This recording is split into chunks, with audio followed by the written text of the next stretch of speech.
तिमिरन्धस्य ज्ञानञ्जनशलाकया चक्षुरुन्मिलितं येन तस्मै श्रीगुरवे नमः। हरे कृष्णा कृष्णा कृष्णा हरे हरे, हरे राम राम राम हरे हरे।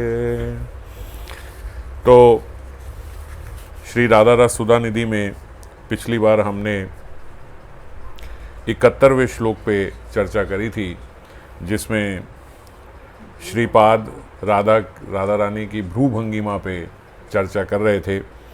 आज भी श्रीपाद का जो स्फूर्ति है वो वही भ्रू भंगिमा पे ही उनकी चल रही है।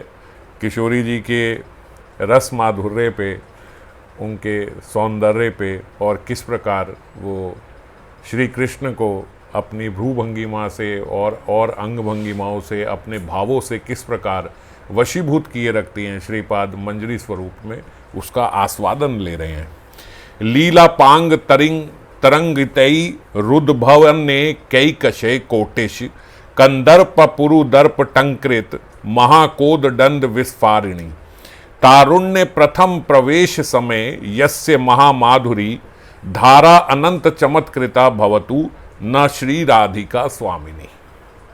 ये प्रार्थना करते हुए अंत में बोल रहे हैं, भवतु न श्री राधिका स्वामिनी, हे राधे आप स्वामिनी, मेरी स्वामिनी के रूप में ही मुझे कब प्राप्त होगी। जिनकी आप पहले विशेषता बताते हैं, आखिरी में फिर प्रार्थना आती है। तो किनको अपनी स्वामिनी बोल रहे हैं उस पर पहले चर्चा करें। जिनकी तरुणाई के प्रारंभ में ही लीला चंचल नेत्रों से, प्रत्येक कटाक्ष से, महादनु के सदर्प टंकार विस्फारी कोटि कोटि कंदर्पों की सृष्टि होती है।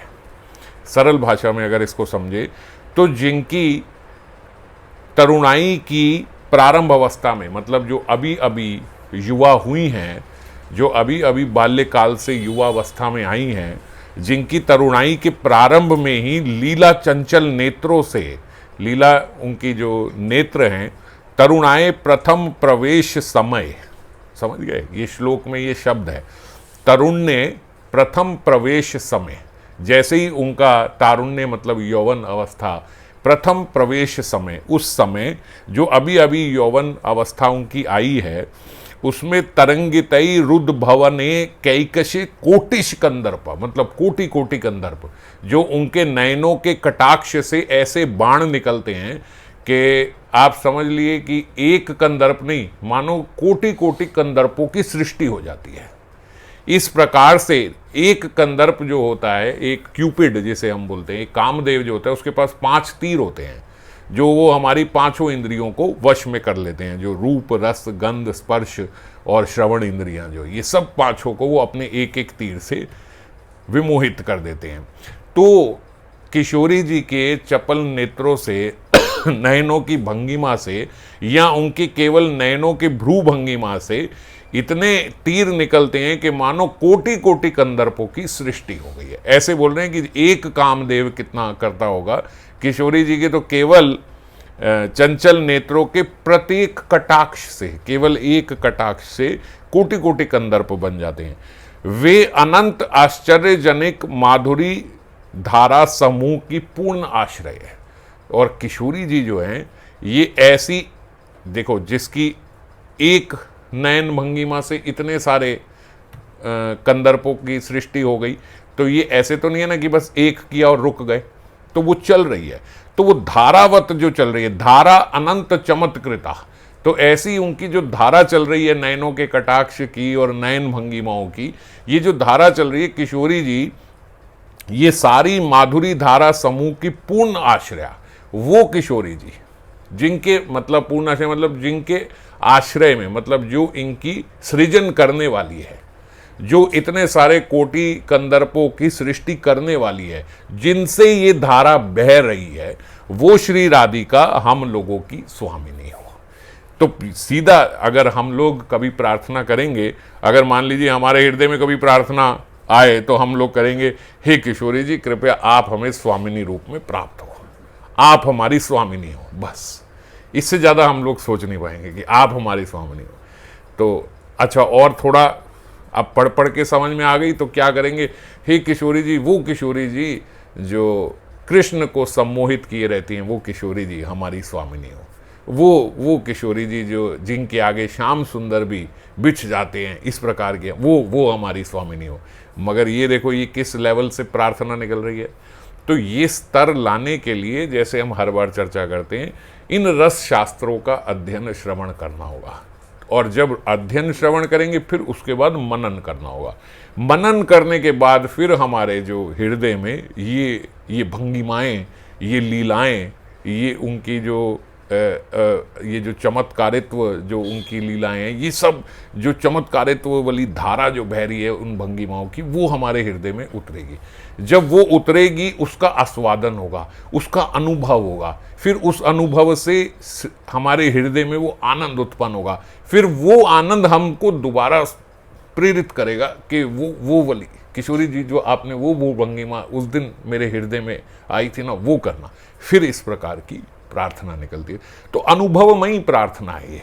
ऐसा नहीं है कि ये किसी ने सोच समझ के किसी कवि ने लिख दिया है, कल्पना में नहीं की गई है ये जो प्रार्थना पढ़ने से ही पता लगता है कि ये किसी अनुभवी की प्रार्थना है, और कोई दूसरा अनुभवी गुरुदेव इसको समझा पा रहे हैं। नहीं तो हम इतना पढ़ के भी समझ नहीं पाएंगे कि अच्छा क्या लीला होगी, क्या होगा, क्या सोचा होगा, या हम शायद समझने में ही इसको फेल हो जाएंगे कि ये क्या बोला है, कैसे बोला है। पढ़ के ऐसे लगेगा कि अच्छा मतलब मेन बात यही है कि किशोरी जी हमें स्वामिनी के रूप में प्राप्त हो, बस शायद यही है, बाकी तो समझ नहीं आया, उनके भाव होंगे। तो अनुभवी ने कहा और अनुभवी ने हमें समझाया तो हम समझ पा रहे हैं। श्रीपाद का विशुद्ध सत्व उज्ज्वल चित्त श्री राधा की भ्रू भंगिमा के माधुर्य रस में निमग्न है। पिछले श्लोक से ही उनका वो हृदय वहीं लगा है। कैसी अपूर्व है वह भ्रू भंगिमा जिसके एक कण के सौंदर्य से विश्व मोहन श्याम सुंदर भी मोहित है। ये हमने करी थी, लव मात्र उनकी भ्रू भंगिमा से श्याम सुंदर विमोहित हो जाते हैं। वही माधुर्य साधक भक्तों के नित्य ध्यान ध्येय है, जो अभी हम चर्चा कर रहे थे कि यही हमारे ध्यान करने ध्येय है। श्री राधा की एक एक अंग प्रत्यंग की लव मात्र माधुरी। अब यहाँ पे क्या बोल रहे हैं कि केवल ऐसा नहीं कि केवल भ्रू भंगिमा की लव मात्र माधुरी, उनके एक एक अंग प्रत्यंग की, वो कोई भी अंग प्रत्यंग से एक केवल उनकी एक हरकत हो जाए, बस उसी में उसके लव मात्र से ही साधक जो है वो अपने प्राण उन चरणों में बिक जाते हैं, उनके साधकों के भी। और साधकों के किन साधकों के? वही साधक जिन्होंने ये स्मरण करा है, वो साधक जो अपने स्मरण में इसका अनुभव ले चुके हैं। समझ गए? किशोरी जी के एक एक अंग प्रत्यंग के लव मात्र से साधक अपने प्राण बिछा देते हैं। तो यहां अभी श्याम सुंदर की बात नहीं कर रहे, वो श्याम सुंदर की बात कर रहे थे हम पिछले श्लोक में। यहाँ साधक के लिए बोल रहे हैं।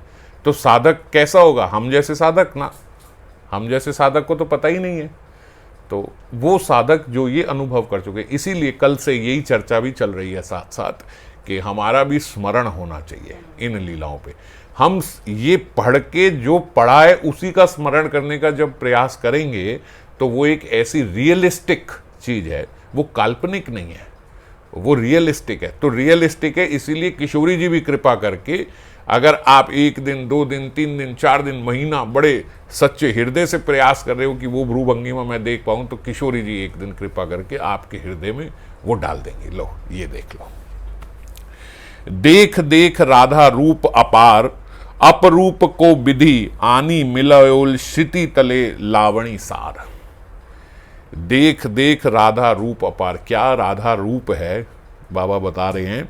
अपरूप को विधि, यानी जो उनके रूप को देख के विधाता जो है, आनी मिलियोन श्रुति तले लावणी सार। ऐसे लग रहा है जैसे जब हम समुद्र को देखते हैं दूर तक, तो इतना इनफाइनाइट दूर तक समुद्र है कि आगे ऐसा दिखता है आकाश और समुद्र मिल गए हैं।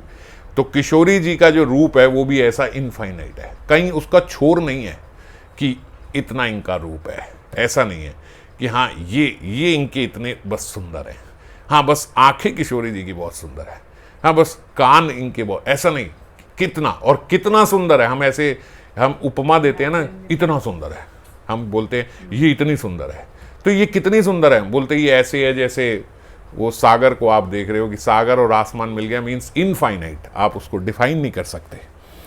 अंग ही अंग अनंग मूर्छयत हेरी पड़ई अधीर, उनके अंग अंग, प्रत्येक अंग में अनंग मूर्छित है। जो कोटि, यहाँ तो कोटि कंदर्पों की बात करें तो अनंग भी वही है, कामदेव। कामदेव भी मूर्छित हो जाते हैं उनको देख के। कामदेव दूसरों को मूर्छित किए रहते हैं, यहाँ कामदेव किशोरी जी को देख के मूर्छित हो सकते हैं। हेरे पड़ई अधीर, उनको देख के तो अधीर हो जाते हैं कि समझ में नहीं आ रहे कैसे हैं। मनमत कोटि मथन करू जो जन, मनमत कोटि मथन करो जो जन, सो हरि माही महागीर।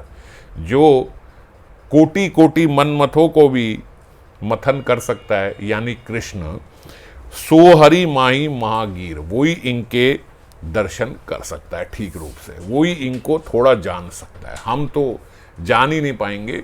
जो कोटि कोटि कंदर्पों को भी मथ सकता है, जो श्याम सुंदर है, वो इनको थोड़ा जान पाते हैं।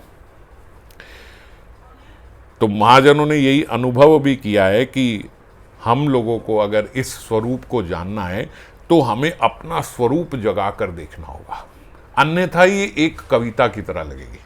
आहा वाह वाह क्या बात लिखी है, बहुत बढ़िया बात, मजा आ गया, बस यही कर सकते हैं हम इस बात की बढ़ियापन को एप्रिशिएट कर सकते हैं, हम शब्दों को एप्रिशिएट कर सकते हैं। क्या चीज होगी, एप्रिशिएट, पर क्या चीज होगी इस बात को हम जान नहीं सकते।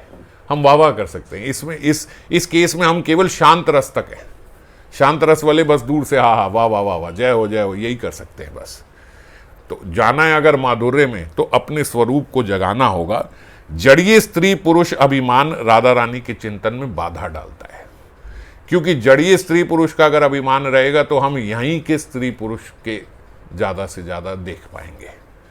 लोग हीरो हीरोइन की फोटो देख के उन्हीं को बोलते हैं कि ये कृष्ण ऐसे होंगे, ये किशोरी जी ऐसी होंगी। अरे आप समझ ही नहीं पाए अभी तो। जड़ीय स्त्री पुरुष में आपका इतना भाव है, आप उस स्तर पे कहाँ, अब देखो क्या स्तर की बात हो रही है, हम कहाँ बात कर रहे हैं। हम इस मलमूत्र के ढेर को समझ रहे हैं कि ये सौंदर्य है, यहाँ ये सौंदर्य नहीं है। उसके लिए स्वरूप जागृत करना होगा, ऐसे समझ में नहीं आएगी। और ऐसे समझने का भाव करेंगे तो पुरुष भाव से समझने की कोशिश करेंगे तो भी नहीं समझ पाएंगे।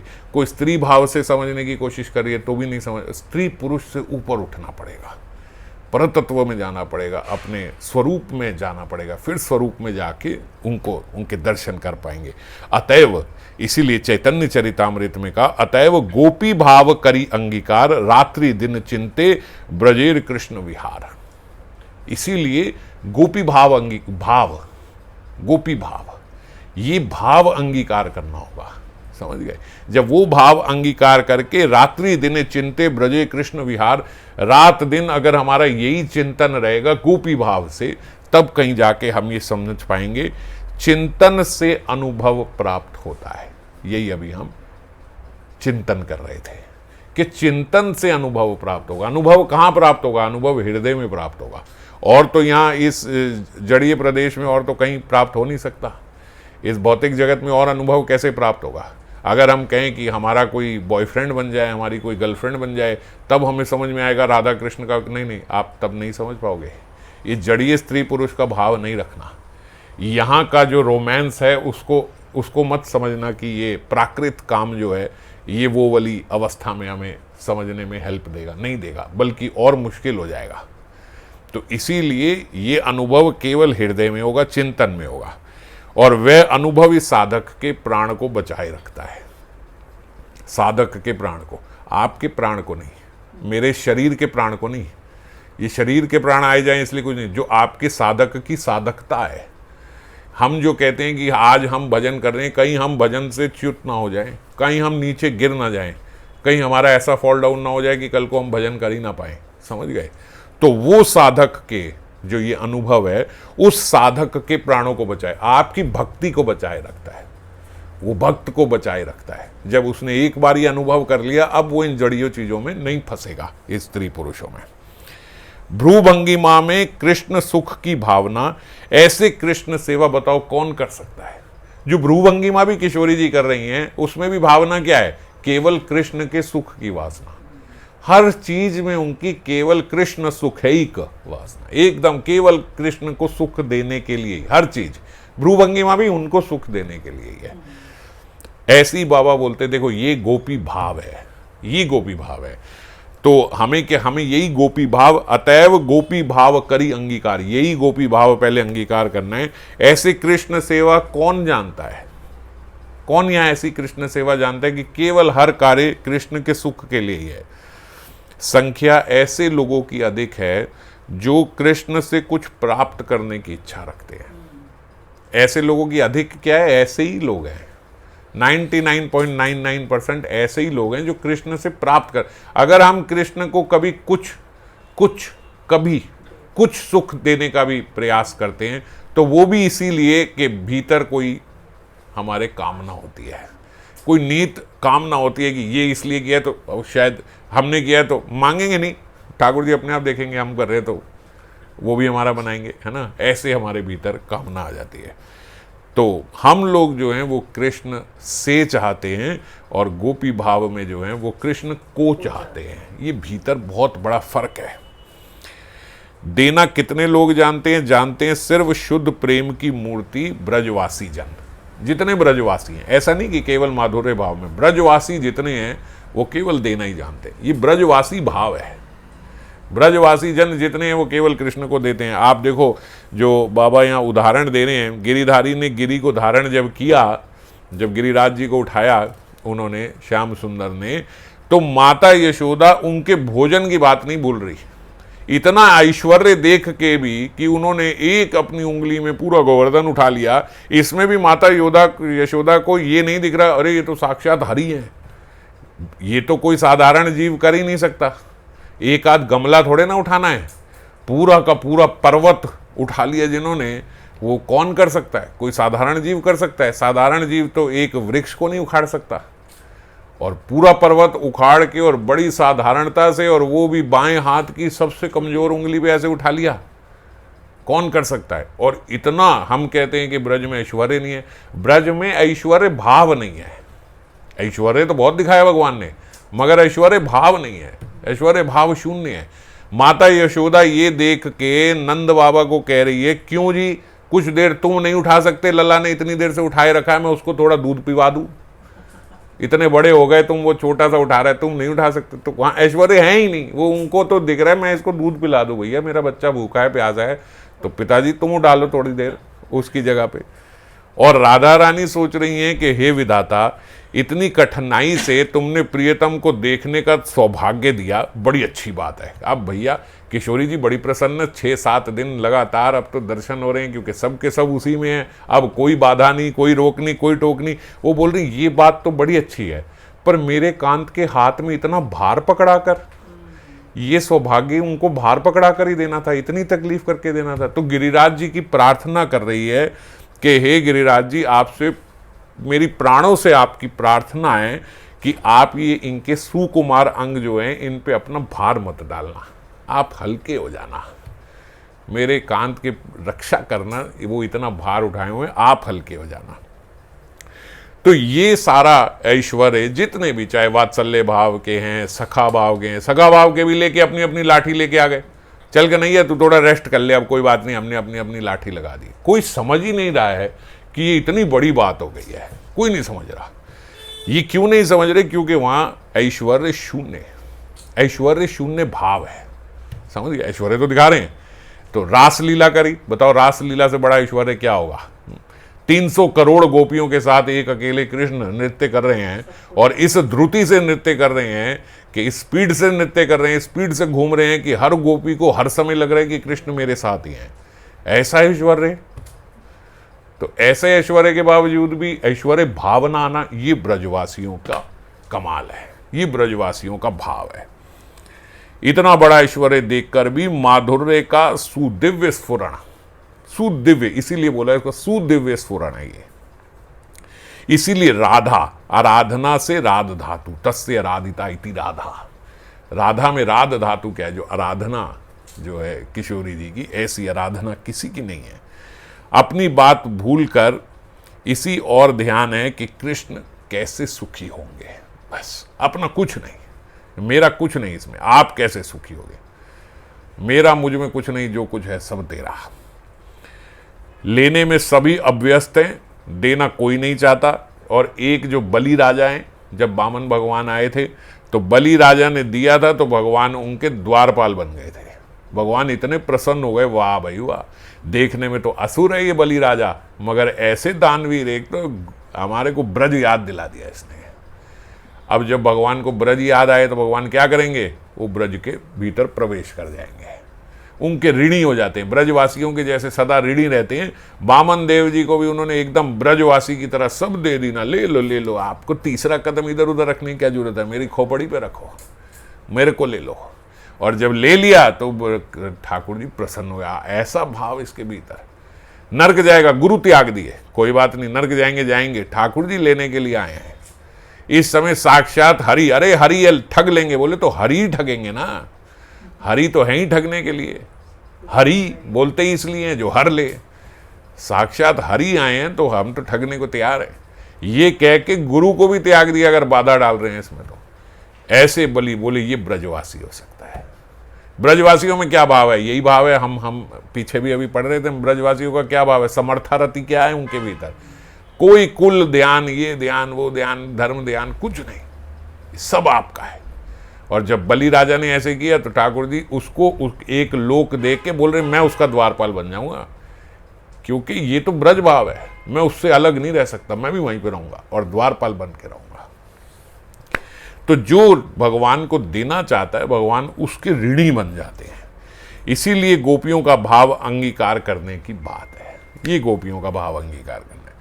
श्री राधा की दृष्टि कृष्ण सुख की और किंकरी की युगल सुख की ओर, राधा रानी की दृष्टि कहाँ है, कृष्ण सुख की ओर, और किंकरियों की दृष्टि कहाँ है, मंजरियों की दृष्टि कहाँ है, युगल सुख की ओर, दोनों के सुख की ओर। पिछले श्लोक में श्रीपाद ने भ्रूभंगिमा के एक लव मात्र की स्फूर्ति प्राप्त करी थी, उन्हें वो स्फुरण प्राप्त हुआ कि लव मात्र से उनको सम्मोहित कर दिया। इस श्लोक में श्री राधा के कटाक्ष के प्रभाव और श्री अंग की अनंत माधुरी की स्फूर्ति प्राप्त कर रहे हैं। अनुभव किया कि नागर श्रीमती की भ्रूभंगिमा के माधुर्य पर मुग्ध होकर उनके अंग स्पर्श की लालसा से दौड़े आ रहे हैं। श्याम सुंदर ने अब उनकी एक भ्रूभंगिमा देखी और वो भ्रूभंगिमा के माधुर्य से मुग्ध हो गए और वो मुग्ध होकर उनका अंग स्पर्श करने के लिए दौड़े चले आ रहे हैं। अब श्याम सुंदर जो है, श्रीमती ने नागर की और अपांग मोक्षण, ये जो इस श्लोक में आया अपांग मोक्षण, उन्होंने लीला अपांग तरंगित, उन्होंने अपनी भ्रूभंगिमा से अपांग मोक्षण किया और उनके कटाक्षपात को देखकर जो उनके भीतर भाव उत्पन्न हुआ, किशोरी जी के भीतर किल किंचित भाव उत्पन्न हुआ। ये किल किंचित भाव देख के गदगद हो गए श्याम सुंदर। किल किंचित भाव भूषार शुन विवरण, जे भूषाए भूषित राधा हरे कृष्ण मण। ये चैतन्य चरितामृत के मध्य लीला के 14 अध्याय का 170वां श्लोक है। इसमें बता रहे हैं कि किल किंचित भाव भूषण सुन विवरण, किल किंचित भाव का विवरण सुनो, जो भूषाए भूषित राधा करे कृष्ण, जो ऐसा, ये ऐसा भूषण है, ये ऐसा भाव है किशोरी जी का कि जो कृष्ण के मन को हर लेता है, ये ऐसा सुंदर भाव है। राधा देखी कृष्ण यदि छुएते करे मन, दान घाटी पथे जबे वर्जने गमन। राधा रानी को देख के जब कृष्ण का छूने का मन करता है तो कहाँ की ये विवरण बता रहे हैं, वो दान घाटी की जो लीला है। दान घाटी में ठाकुर जी ने उनको आगे जाने से रोक दिया था, रुक जाओ, कर दे के जाना पड़ेगा, टोल टैक्स लगेगा आपको। वहाँ टोल लगा दिया उन्होंने अपना, 4 लौंडे खड़े करे, डंडा लगा दिया, ये टोल है, टोल दे के जाना पड़ेगा। बोले टोल क्या है किशोरी जी, बोले टोल क्या है, बोले आपको अपने यौवन का प्रसाद यहाँ देना पड़ेगा ये टोल है आपका। कैसे दें, बोले चुंबन इत्यादि कुछ भी दे दो, ये दे के टोल दे के जाना पड़ेगा। तो ये ऐसा टोल लगा दिया तो किशोरी जी के भीतर जो भाव आया वो किल किंचित भाव है। अभी बताते किल किंचित भाव क्या है। जबे आसी माना करे पुष्प उठाईते, सखी अंगे चाहे यदि अंग हस्त दीते। और फिर कब आता है, एक दूसरी अवस्था कब है, जब वो माली बन के आ जाते हैं। किशोरी जी रोज सूर्य पूजा इत्यादि के लिए पुष्प चयन के लिए आती है, वहां पे माली बन के उनको रोक देते हैं, हाथ पकड़ लेते हैं, ये क्या कर रही है तुम, यहाँ नहीं कर सकती।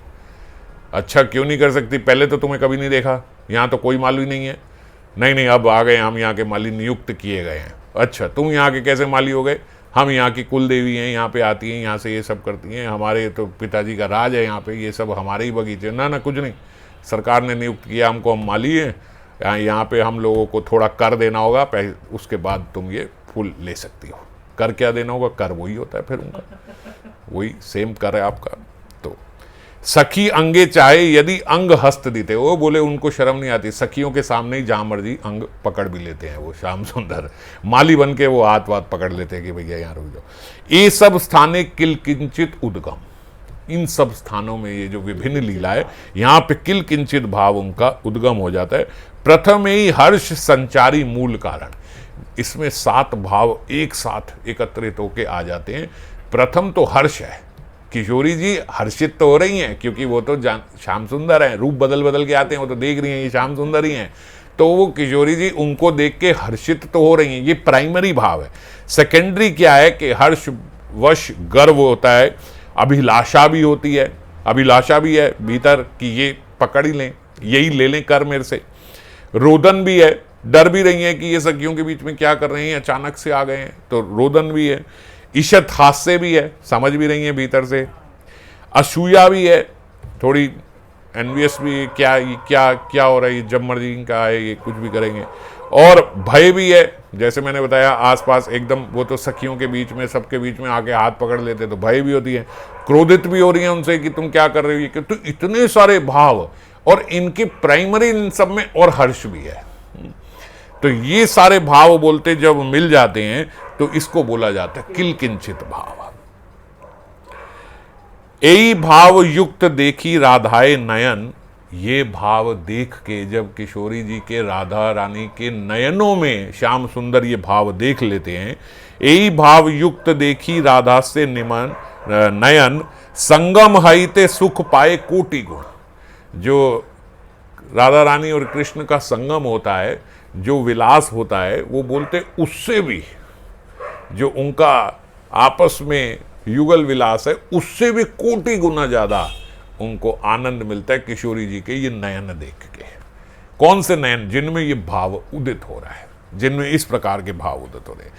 और एक और 7 भाव हैं, जैसे गर्व आए, अभिलाष, भय और शुष्क रोदन, मतलब नकली रो रही हैं किशोरी जी, सूखा सूखा, आंसू भी नहीं आ रहे, तो साफ पता लग रहा है कि नकली रो रही हैं। क्रोध दिखा रही हैं, असूया, और साथ में मीठी हंसी भी है। ये 7 मिल जाए इसको महाभाव बोलते हैं, वो 7 मिल जाए उनको किल किंचित भाव बोलते हैं। ये भावों को देख के श्याम सुंदर को बहुत आनंद, बहुत आनंद, वो बोलते हैं ये तो युगल विलास से भी ज्यादा आनंद इन भावों से आता है। श्रीमती के एक एक कटाक्ष से मानो कोटि कोटि दर्पित मदनों, यानी कामदेवों के महाकोदंड विस्फारित हो रहे हैं। अब यही वही जो श्लोक में चर्चा हुई थी, श्रीमती के ये एक एक कटाक्ष से मानो कहीं कहीं कंदर्पों का, कहीं कहीं कामदेवों का विस्फारित हो रहा है, मतलब विस्तार हो रहा है, बहुत सारे। ऐसे लग रहा है कि एक एक कटाक्ष से कहीं कहीं जो है वो मदन के तीर निकल रहे हैं। महाकोदंड विस्फारिना, ये श्लोक में आया। इनके किशोरी जी के मादन रस संचित कटाक्षों का ऐसा प्रभाव है। कोटिश कंदर्प पुरुदर्प तनकरित महाकोदंड विस्फारिता, जो श्लोक में ये लाइन आई थी, ये उसका अर्थ है कि श्री राधा के मादन रस की सेवा ग्रहण करने के लिए ये जो किशोरी जी सेवा कर, ये हमने अभी बताया ना कि ये भी केवल कृष्ण के सुख के लिए है। तो ये किशोरी जी की जो भ्रूभंगिमा है, जो ये मादन रस की सेवा, इसकी सेवा ग्रहण करने के लिए, मादन आंखें महाभाव किशोरी जी के भीतर है, तो ये मादन आंखें महाभाव से जो ये भ्रूभंगिमा आ रही है, ये इसको ग्रहण करने के लिए श्याम सुंदर के हृदय में जो व्याकुलता होती है, उनके हृदय में जो उत्कंठा होती है ये भाव देखने की, उसी को कोटि दर्पित मदनों के महाकोदंडों का महाप्रभाव बताया गया है। क्योंकि श्याम सुंदर कौन है? बोले ये वो हैं जिनको एक कंदर्प क्या, 2 कंदर्प क्या, ऐसे कई कंदर्प आ जाएं तो वो उनसे हार के चले जाएं, वो उनके भीतर ये काम उदय नहीं कर सकते। और किशोरी जी जो हैं, बोले जब ये आ जाएं तो श्याम सुंदर के भीतर भी व्याकुलता हो जाती है, ये देखना है, उत्कंठा हो जाती है, ये देखना है। बोले ये तो कामदेव नहीं कर पाए थे, कामदेव आए तो परास्त हो गए थे श्याम सुंदर से। कितनी उन्होंने मेहनत करी, थक के हार गए। रासलीला में श्याम सुंदर ने कहा तू 1 2 नहीं 300 करोड़ गोपियां मेरे हृदय में उत्पन्न करके दिखा दो। नहीं हुआ, इतनी सारी गोपियों से भी नहीं हुआ। तो इतनी सारी गोपियों से भी नहीं हुआ और यहां उनके भीतर उत्कंठा आ गई है, ये देखनी है। समझ गए? यहां उनके भीतर व्याकुलता हो रही है कि ये भाव देखना है। इसीलिए बोलते कोटि दर्पित मदनों के महा दो कंडों को भी, जो महाकोदंड होते हैं उनके जो तीर हैं, ऐसे कई कई उनके महाकोदंडों का भी महाप्रभाव बताया गया है। किसको बताया गया है? किशोरी जी की भ्रूभंगिमा को। उनकी बस एक भ्रूभंगिमा है जो है वो करोड़ों करोड़ कामदेव के बराबर है। वृंदावने अप्राकृत नवीन मदन, काम गायत्री काम बीजे जार उपासन।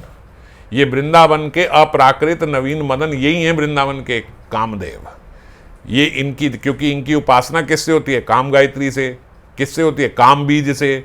तो जिसकी काम बीज और काम गायत्री से उपासना हो रही है वो कौन है? वो बोले वही कामदेव है, वो अप्राकृत कामदेव खुद ही हैं।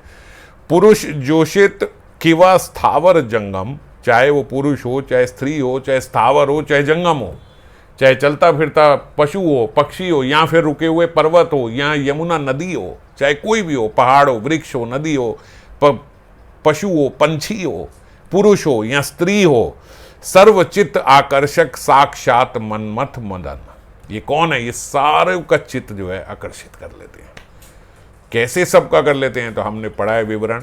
अभी तो श्याम सुंदर केवल वेणुनाद शुरू ही करते हैं तो उनके एक वेणुनाद से पंछी जहां भी होते हैं बोलते हैं वहां आंख बंद करके वहीं बैठ जाते हैं। किशोरी जी बोल रही है ना कि ये जो वेणु गीत में ये जो पंछी हैं ये यहाँ के कोई साधारण पंछी नहीं हैं, ये तो मुनिजन है जो श्याम सुंदर की बंसी की वेणु की ध्वनि सुन के ध्यान मग्न हो जाते हैं। कभी आपने देखा होगा पक्षी बड़ा चंचल होता है, फड़फड़ाता रहेगा, इधर से उधर, एक टहनी से इस टहनी, इधर देख रहा है। हम बोलते हैं ना क्या कबूतर की तरह गर्दन हिला रहा है, वो रुकती नहीं है, इधर ऐसे ऐसे चलती रहेगी इधर। लेकिन जब श्याम सुंदर बंसी बजा रहे हैं तो सब थम गए। पक्षी जो है, पक्षी भी आंख बंद करके बैठे हैं। पक्षियों के आंखों से अश्रु धारा बह रही है। ऐसा कहीं यहां देखने को मिलता है। उसी समय अचानक से वेणु ध्वनि हुई और क्या देखते हैं कि सारे के सारे वृक्षों से पुष्प जो हैं वो खिल गए। अचानक अभी ऐसे पुष्प दिख रहे हैं, अभी ऐसे दिख रहे हैं वृक्ष और सारी टहनियां पुष्पों से भर गई। ये क्या है? ये बोलते जो वृक्ष हैं उनके रोम रोम खड़े हो जाते हैं, रोमोदित हो गए वृक्ष के। तो क्या हुआ? सारे पुष्प निकलने लग गए। जो उनकी शाखाएं हैं उसमें से शहद बहने लग गया। यमुना जी जो है वो कल कल कहती बहती हुई यमुना जी वहीं थम गई, वो वहीं रुक गई, यमुना नदी वहीं रुक गई। और तो और जो वृक्ष के नीचे जो मणियों का आसन बना था वो आसन पिघलने लग गया। ये कैसे हुआ? ये श्याम सुंदर की केवल वेणु ध्वनि से। और धीर समीर जो बह रही है वो मानो वो भी उसमें खुशबू आ गई, क्योंकि इतने सारे पुष्प खिल गए अचानक से ब्रज में। तो अचानक से एकदम जो हवा ऐसी बह रही थी वो हवा परिमित हो गई, एकदम परिमल से, सुवासित, एकदम खुशबू से बहने लगे। ये सब हो रहा है। ये कौन कर सकता है? सर्वचित्त आकर्षक साक्षात मनमथ मदन ये कर सकते हैं। अप्राकृत जो वहां के कामदेव हैं, यही प्राकृत अप्राकृत कंदर्पों के मूल बीज हैं। ये जितने भी कंदर्प आए हैं, ये जो क्यूपिड हैं, ये जो कामदेव हैं, ये इन्हीं से तो उत्पन्न हुए हैं। इन्हीं के पुत्र थे प्रद्युम्न। वो प्रद्युम्न को ही बोला जाता है, वो अप्राकृत कामदेव हैं। और उन्हीं का अंश, पहले तो इनके अंश प्रद्युम्न और फिर उन्हीं का अंश से यहां अप्राकृत यहां आपके प्राकृत कामदेव जो हैं वो उत्पन्न होते हैं। पहले तो कृष्ण जो है वो मूल है, उनका अंश, उनका पुत्र प्रद्युम्न, ये अप्राकृत कामदेव हैं उस जगत के ऊपर के।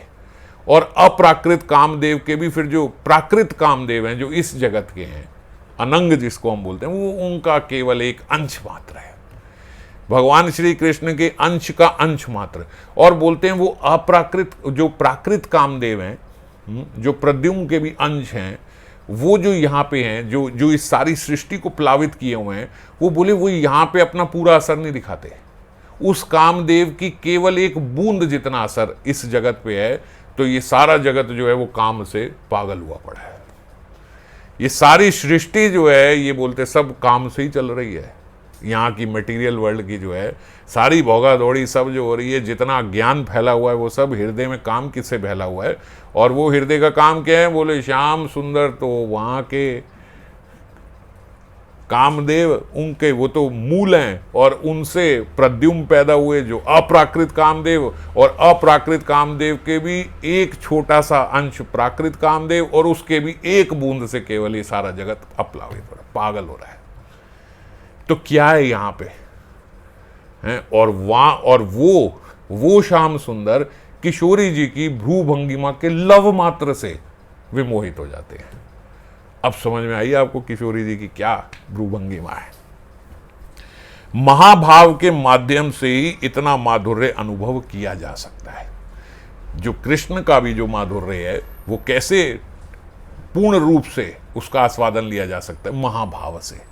श्याम सुंदर तो आस्वादन ले रहे हैं, किशोरी जी जो आस्वादन ले रही हैं वो कैसे लिया जा सकता है, ऐसे मन मत मदन का कैसे लिया जा सकता है, महाभाव से। वो पात्र तो होना चाहिए। हमने आपको कहा भैया 10 लीटर दूध ले जाओ, आप आए 1 गिलास लेके। अब 1 गिलास में 10 लीटर दूध कहां से ले जाओगे, आपकी पात्रता ही नहीं है वो ग्रहण करने की। आप तो आप अपना 300 ग्राम का गिलास लाए तो 300 ग्राम ही ले जा पाओगे, 9 किलो 700 ग्राम तो रह गया।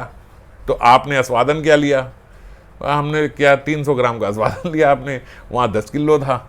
तो वो आस्वादन लेने के लिए वो पात्र होना चाहिए। वो पात्र क्या है, वो पात्र महाभाव है। इसीलिए पूर्ण रूप से, और फिर महाभाव में भी मादन आखे महाभाव, तो इसीलिए ये पूर्ण रूप से आस्वादन लेने के लिए साक्षात हरि भी यहाँ पे महाप्रभु रूप में आए, किशोरी जी का भाव लेके, किशोरी जी का भाव अंगीकार करके वो आस्वादन लेने के लिए महाप्रभु बन के आए। देह के किसी अनिर्वचनीय रूप को ही माधुर्य कहा जाता है। अब ये इस श्लोक की तीसरी लाइन पे हम लोग चर्चा कर रहे हैं।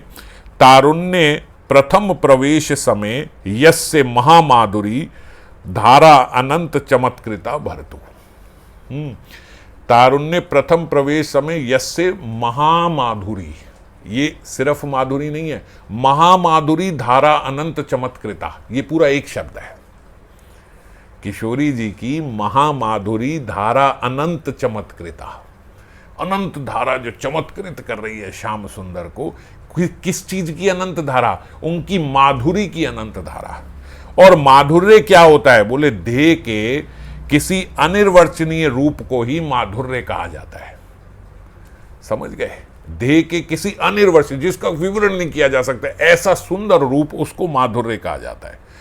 तारुण्य की पहली बार प्रवेश करने के समय ही, जो अभी तो प्राथमिक अवस्था, बोले ये तो तारुण्य प्रथम प्रवेश समय, अभी तो तारुण्य आया ही है, अभी तो प्रथम प्रवेश जहां जिसका तारुण्य में हुआ है, उसी समय जिनकी अनिर्वचनीय रूप की ऐसी आश्चर्यपूर्ण अनंत धारा जो कि पूरी सृष्टि को प्लावित कर रही है, ऐसी उठी है, तो प्राकृत जगत को किसी भी भाषा द्वारा इस रूप को व्यक्त कैसे करें, इस प्राकृत जगत में कैसे व्यक्त करें इस धारा को, नहीं कर सकते।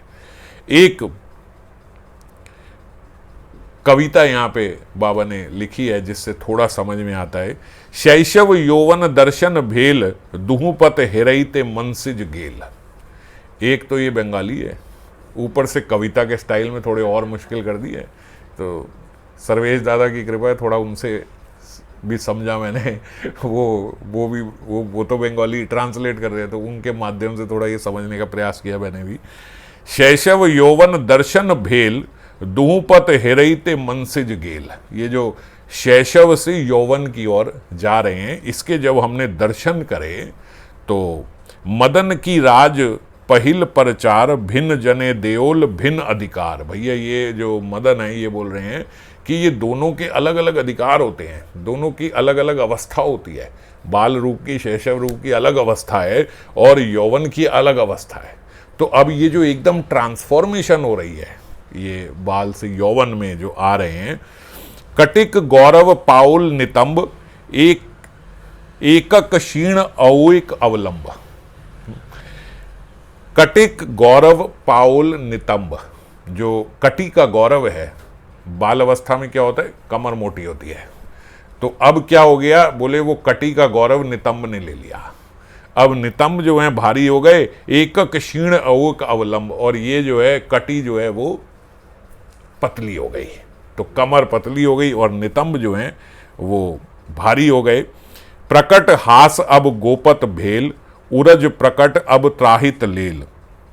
अब जो उनका प्रकट हास था, जो सबके बीच में ऐसा हंसी करती थी, अब वो गोपनीय हो गई। जैसे बोलते हैं ना, अब ईशत हास्य हो गया, अब छुप छुप के हंस रही हैं, क्योंकि अब हंसने के टॉपिक बदल गए। जो बच्चा होता है वो किसी भी बात पे हंस देता है, जो अभी अभी यौवन में गया है वो उसका अलग अर्थ लेके जब हंसता है, तो जब हम देखते अच्छा इसको ये बात समझ में आ रही है, तो पता लगता है अच्छा बड़े हो गए हैं, इनको ये बात समझ में आने लगी। तो प्रकट हास अब गोपत गोल, उरज प्रकट अब त्राहित लेल, और उनके जो वक्ष हैं वो अब वो भी तीव्र हो गए, जो उनके वृक्ष हैं। चरण चपल गति लोचन पाव, लोचनक धैर्य पद तले जाओ। चरण चपल गति लोचन पाओ, चरण की जो चपल गति है, जो चरण तेजी से चलते थे, अब वो भाव लोचन, वो भाव आंखों ने ले लिया है, अब आंखें चंचल हो गई हैं। लोचनक धैर्य पद तले जाओ, और आंखों की जो धैर्यता थी वो अब चरणों में चली गई है, वो पैर के भी नीचे चली गई है। वो धैर्यता तो अब पद तले है, वो तो नीचे चली गई। और पैरों की चंचलता, बच्चा क्या होता है, भागता रहता है, इधर उधर भागे जा रहा है। अब बोले वो पैरों की चंचलता वो आंखों ने ले लिया, वो आंखें इधर उधर घूमे जा रही हैं। नव कवि शेखर की कहीते पार, भिन्न भिन्न राज भिन्न भिन्न व्यवहार। भिन्न भिन्न अवस्था में भिन्न भिन्न व्यवहार होता है। तो जिनके वय संधि काल में ही महामाधुरी धारा की ऐसी अनंत चमत्कृता है, वय संधि काल मतलब अभी अभी जो ऐसी अवस्था है उसमें ही ऐसी चमत्कृता है, तो पूर्ण किशोर के रूप में चमत्कृता की बात कौन कह पाएगा। अब जब पूर्ण रूप से यौवन आएगा तो क्या ही बात होगी। तो अभी ये बात है, ये फिर बाबा बता रहे हैं, देखो देह आवेश में इस माधुरी का आस्वादन नहीं किया जा सकता। देह आवेश से हम लोग ये माधुरी का आस्वादन नहीं कर सकते। स्वरूपावेश में स्वप्रकाश राधा रूप की चमत्कृति उसके अंदर जगेगी। जब हमारे भीतर स्वरूपावेश आएगा तो उस स्वरूप के आवेश में ही, वो मंजरी भाव में ही, वो मंजरी देह से ही जब हम देखने का प्रयास करेंगे, तब किशोरी जी की कृपा से स्वप्रकाशित हो जाएगा ये जो किशोरी जी का स्वरूप है। अभी हम कविता को वाह वाह कर सकते हैं, पर जो रूप देख के वो ये कविता लिख रहे हैं, हम उस रूप का भी दर्शन नहीं कर सकते। उसके लिए स्वरूपावेश जागृत करना होगा। स्मरतु मनो मम निर्वधि राधाम। हे मन, राधा रानी का स्मरण कर, क्योंकि राधा रानी के स्मरण से ही ये मिलेगा। मैं राधा रानी का स्मरण कर रहा हूं, करना चाहता हूं मन से। मधुपति रूप गुण श्रवणोदित, सहज मनोभाव बाधाम। समझ गए, ये मधुपति कौन है? कृष्ण। मधुपति रूप गुण श्रवण उदित, किससे उदित होगा? श्रवण से उदित होगा। सहज मनोभाव बाधाम, समझ गए। जब हम श्रवण करते हैं तो सहजता से हमारे मन में उनका वो रूप उदय होता है। सुरुचिर कवरी विराजित कोमल, परिमल मिल मल्ली सुमालाम। ये अब किशोरी जी के स्वरूप का क्या चिंतन कर रहे हैं? देखो, स्मरतु मनो निरवधि राधाम, राधा का क्या स्मरण हम कर रहे हैं? सुरुचिर कवरी, जो उनकी कवरी है वो कितनी रुचिकर है। विराजित कोमल परिमल मल्ली सुलाम, मल्लिकाओं के पुष्प से वो सुसज्जित है उनकी जो कवरी है। मदचल खंजन खेलन गंजन लोचन, उनके जो नयना है वो खंजल की तरह। जैसे हमने एक दो श्लोक पहले बाबा ने कहा था ना कि हालांकि इसकी चर्चा प्राकृत उससे नहीं हो सकती, पर अब हमने और कुछ देखा ही नहीं है, तो खंजन पक्षी के जैसे नेत्र होते हैं, उस प्रकार से खंजन पक्षी जैसा होता है वैसे उनके नेत्र हैं। मदचल खंजन, जैसे अभी इन्होंने बोला कि नयन चंचल हो गए हैं, अब नयन चंचल है। मदचल खंजन खेलन गंजन लोचन कमल विशालम, और कमल की तरह विशाल उनके नेत्र हैं। मद करीराज, मद करीराज मतलब मैड एलिफेंट, पागल हाथी। मद करीराज विराजद नूतम, चलित ललित गति भंगी, उनकी चाल जो है वो मस्त हाथी की तरह हो गई है। अति सुकुमारक कनक नव चंपक गौर मधुर मधुरांगे, ऐसा उनके वर्ण जो है, जो चंपक वर्ण है उनका, किशोरी जी का, वो मधुर मधुर अंगे, उनके अंग जो हैं मधुर मधुर दिख रहे हैं। भरतु ना श्री राधिका स्वामिनी, ऐसी किशोरी जी को मैं स्वामिनी रूप में चाहता हूं। अब बाबा यहां बोलते हैं कि भैया श्रीपाद जो हैं वो कह रहे हैं मैं ऐसी किशोरी जी को अपनी स्वामिनी के रूप में चाहता हूं। गौड़िया वैष्णव राधा रानी को अपनी स्वामिनी के रूप में चाहते हैं, मानते हैं, जानते हैं कि भाई वो हमारी स्वामिनी बने। तो लोग प्रश्न करते हैं कि भैया ये गौड़िया वैष्णव जो है ये राधा रानी को माता कह के क्यों नहीं संबोधन करते, माता क्यों नहीं कहते, माँ क्यों नहीं बोलते इन्हें, क्यों? क्योंकि वे कृष्ण प्रिया है। तो कृष्ण कौन है? अभी पिछले श्लोक में भी आया था कि उनका एक नाम जगत भी है, क्योंकि सारे जगत की सृष्टि उन्होंने की है, जगत पिता हैं कृष्ण। तो बोले जब कृष्ण जगत पिता हैं तो किशोरी जी जगत माता हुई, जैसे गुरु जी की गुरु माता हुई, तो ऐसे ही जगत पिता की जगत माता हुई। तो माता कहकर संबोधन क्यों नहीं करते? इसमें क्या बुराई है माता कह के संबोधन करने में? तो बड़ा बहुत ही प्रशंसनीय एकदम बाबा ने इसमें उत्तर दिया, एकदम सटीक, कि क्यों नहीं करते। ये देखो, ये आचार्य ही बता सकते हैं, हम नहीं समझ सकते क्यों नहीं माता कहते। बोलते इसका उत्तर बाबा कहते क्योंकि भगवान को मानने के दो पक्ष हैं, एक तत्व पक्ष है और एक रस पक्ष है। अब तत्व से तो वो सर्वमय हैं, सर्वव्यापी हैं, सत्य स्वरूप है और ज्ञान स्वरूप है, ये हम जानते हैं। पर इन्हीं भगवान को जब रस की दृष्टि से देखते हैं तो वो प्रेममय है, वो मधुमय है, वो लीलामय है। समझ गए? वहां क्या कह रहे हैं? वो सत्य स्वरूप है। अब ये तो नहीं कह सकते भगवान को कि भगवान झूठे हैं, पर भगवान लीलामय है। लीलामय में और झूठे में क्या अंतर है? झूठ जो व्यक्ति बोलता है वो अपने स्वार्थ के लिए बोलता है। लीलामय क्या बोला कि लीला में झूठ भी बोल देते हैं। मैया मोरी मैं नहीं माखन खायो हैं। अब वो बोले कि ये तो देखो बोल रहा है कि मैंने नहीं खाया, तुम कहती हो खाया। वो कहते हैं कृष्ण तत्व से तो सत्य स्वरूप है, वो कह रहे हैं मैया मोरी मैंने ही माखन खायो। लीला से क्या बताते हैं? मैया मोरी मैं नहीं माखन खायो। तो झूठ तो नहीं है, लेकिन बोलते लीलामय है। लीलामय में क्या होता है? वो ऐसा झूठ जो आनंद वर्धन के लिए बोला जा रहा है, वो ऐसी बात छुपाते हैं जो सबके आनंद का वर्धन करे। और झूठ क्या होता है? जो अपने स्वार्थ के लिए बोला जाता है। तो इसीलिए जब बोला कि भैया तत्व से तो सत्य स्वरूप है, मगर रस से लीलामय है, तो लीलामय मतलब सबके आनंद वर्धन किए जा रहे हैं। अब उसमें सच झूठ नहीं देख रहे, आनंद वर्धन के लिए सब कुछ हो रहा है। तत्व से तो वो ज्ञान स्वरूप है, तत्व से तो वो आत्माराम है, तत्व से तो वो आप्त काम है, तत्व से जो तत्व हैं उन तत्व से तो वो प्राणपति हैं। ये सारे तत्व हैं, आप्त काम और आत्माराम। आत्माराम मतलब जो आत्मा में अपने में ही रमण करते हैं, उन्हें किसी दूसरे की जरूरत नहीं है। आप्त काम मतलब जिनको कोई कामना नहीं है, वो तृप्त हैं। तत्व से तो उन्हें भूख भी नहीं लगती, तत्व से तो भगवान को कभी प्यास भी नहीं लगती, ये तत्व से है। पर रस से बोलते वो भूखे हैं। रस से तो यशोदा माता बोल रही है ना, उनको भूख लगी है, उनको खाना खिलाओ। रस से तो श्याम सुंदर जाके सारी गोपियों के प्रांगण में माखन चोरी कर करके खा रहे हैं। अब बोलो, अब क्या आप्त काम है? उद्धव जी पहुंचे ब्रज में और माता को उनको बोल रहे हैं सखियों को, भैया ध्यान केंद्रित करो, नाक के अग्रभाग में लगाओ।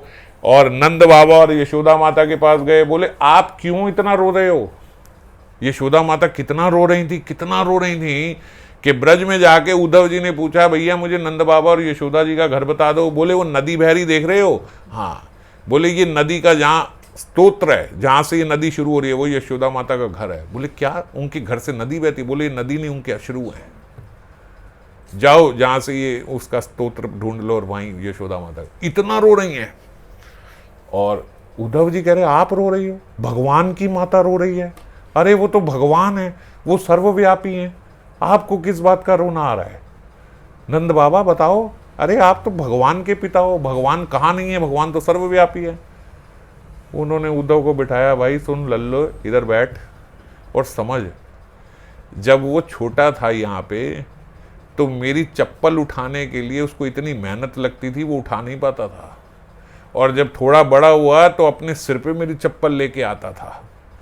और जब बोलता था मैं गौवा चराऊंगा शुरू में, और हमने बोला जा चरा ले, तो ये दहलीज पार नहीं कर पाया, बीच में लटक गया पेट के बल। हमने उसको चलना सिखाया है, हमने उसको ये सब, और तू कहता है वो भगवान है। अब ये ब्रजवासी कैसे समझे ये भगवान है? क्योंकि उनकी रस की दृष्टि है, और भगवान भी ऐसे जीवों के भीतर ऐसे ही बन के रहते हैं।